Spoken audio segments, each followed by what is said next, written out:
भैया ई मास्टर साहब हमरे एक लाइन वंदना का गीत बजा देला। ई भक्त माई से प्रार्थना करत बा कि ए माई ए भक्त कन्हैया मझधार में बा, कैसे पार लगी तू ही सहारा हो मैया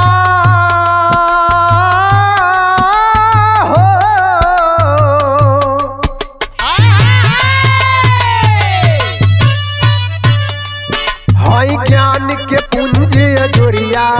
राउर के हंस सवरिया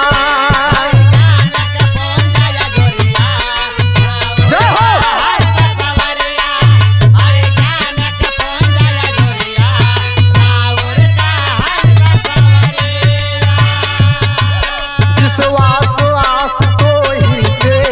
बस चाहे कुछ ले दरिया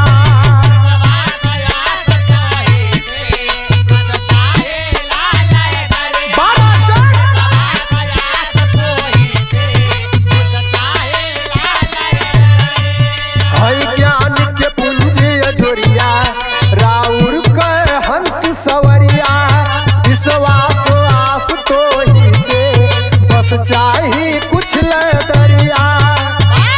लागल तोहरा पाँव में प्रीतिया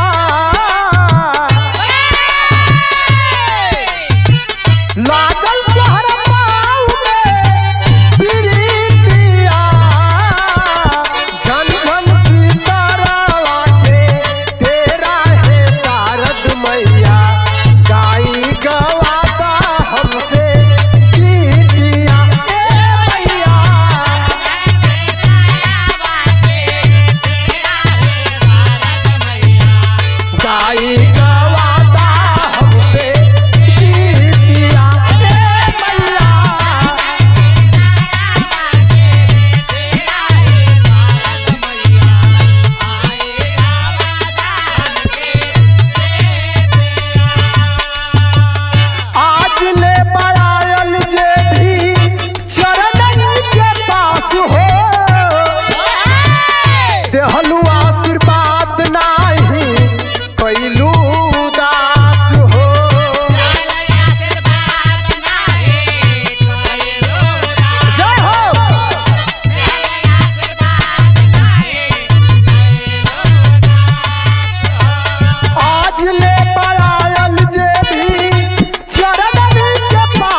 अपना रूप के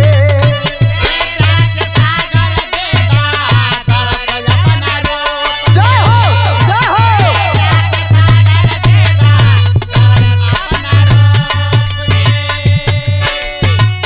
काला गाला राग रस रूप और स्वरूप के